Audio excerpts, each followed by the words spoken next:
Notre invitée donc Florence Portelli, porte-parole de François Fillon, bonjour. Bonjour. Est-ce que vous sentez les militants revenir au bercail, comme nous le disait dans son papier reportage tout à l'heure Stéphane Robert? Déjà, il y en a un gros paquet qui était resté dans le bercail. Il y a quand même une base qui reste assez solide. Oui, mais le problème, c'est ceux qui sont partis. Pour ceux qui sont partis, qui auraient été tentés d'aller vers Dupont-Aignan ou même vers l'abstention, qui étaient complètement déboussolés, pas tant que ça, honnêtement. Ah bon. Enfin, nous, ce qu'on ressent sur le terrain, c'était plutôt un désarroi.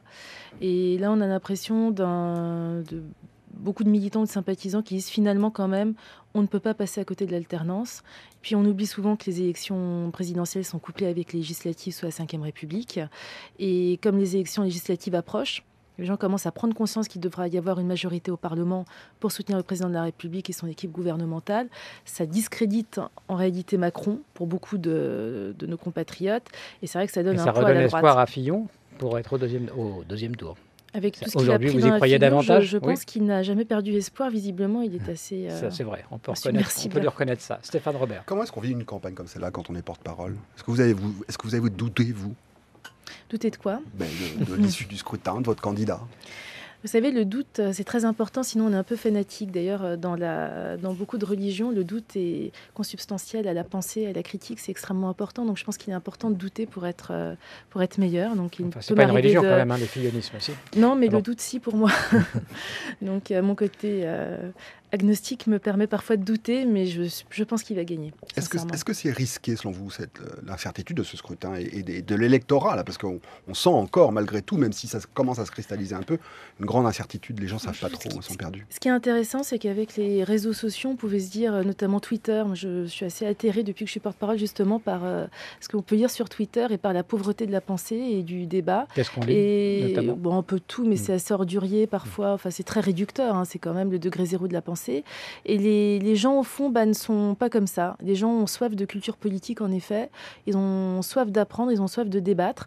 Et c'est assez intéressant de voir que le peuple français est un peuple qui a cette appétence-là.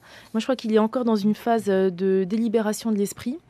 Comme disait Louise Dupin, que j'aime beaucoup, l'esprit délibère et le cœur conclut. Et je crois qu'on arrive à la phase où le cœur va conclure favorablement. Pour autant, c'est ce que disait Roland Gori, finalement vous êtes en phase sur le débat politique et la nécessité de ce débat. Oui, enfin, mais je bien que vous ne soyez pas tout à fait du même bord. Non. Stéphane Robert. Pour autant, si jamais il l'emporte, comme vous l'espérez, est-ce qu'il ne sera pas un peu affaibli et est-ce qu'il n'y aura pas un peu de mal à mettre en œuvre son programme avec une partie de la population, la gauche notamment, et une partie de la droite même, qui aura beaucoup de mal à accepter S'il passe après ce qui s'est passé, justement, je crois qu'il sera tellement renforcé et qu'au contraire, il n'hésitera pas à faire ce qu'il avait décidé de faire. Et puis, c'est quelqu'un on peut quand même lui porter ce crédit-là. Malgré les difficultés, il n'a pas commencé à bémoliser son programme. Son programme est toujours aussi fort, pour certains radical, pour d'autres essentiel concernant les réformes. Et ce qui s'est passé avec une perte de crédibilité dans l'opinion, ça ne l'a pas empêché de tenir bon. Donc, je pense qu'au contraire, s'il gagne la présidentielle, il sera d'autant plus fort il aura un Premier ministre aussi qui sera probablement suffisamment populaire pour l'aider à porter ses réformes. Baron, c'est ça, on a compris. Peut-être, je ne sais pas, je ne suis pas président de la République. Alors quand même, est-ce qu'il a changé François Fillon avec tout ça? Parce qu'il s'est durci, il résiste, etc. Mais est-ce que, par exemple, aujourd'hui, l'idée de recevoir des costumes d'un ami à un certain prix peut être quand même considérée comme étant une possibilité d'être influencé, donc il vaut mieux refuser? Est-ce que vous avez l'impression qu'il ne le referait pas? Je ne veux pas rentrer dans les histoires de costumes parce que je suis pas très bonne en c'est juste en mode, un exemple. Est-ce qu'il y a une modification de son attitude? Est-ce qu'il y a une compréhension? Ou est-ce que simplement le fait de se durcir, au contraire... Moi, je pense qu'au contraire, il a dit lui-même qu'il avait commis des erreurs par le passé qui étaient liées à des pratiques de la vie politique Après, qui aujourd'hui sont passées de mode, c'est le cas de le dire. Et je pense qu'au contraire, ça a été une leçon pour l'ensemble de la classe politique. Il y a des choses qui ne peuvent plus se pratiquer aujourd'hui. Après, l'essentiel aujourd'hui, c'est quoi? Qu'est-ce qu'attendent les gens?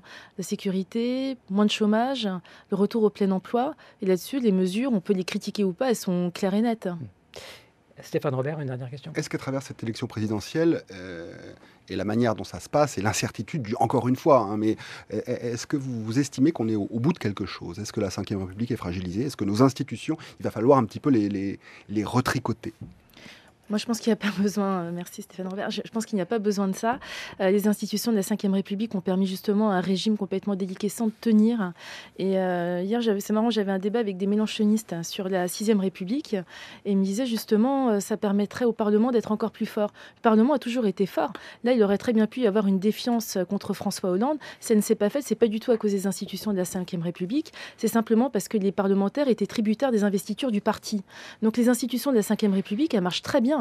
Le problème, c'est la pratique, c'est les hommes politiques qu'on a. Et moi, je pense que depuis le débat sur Maastricht, à la fin des nations, une mondialisation rampante, on est en perte de débats intéressants sur le fond.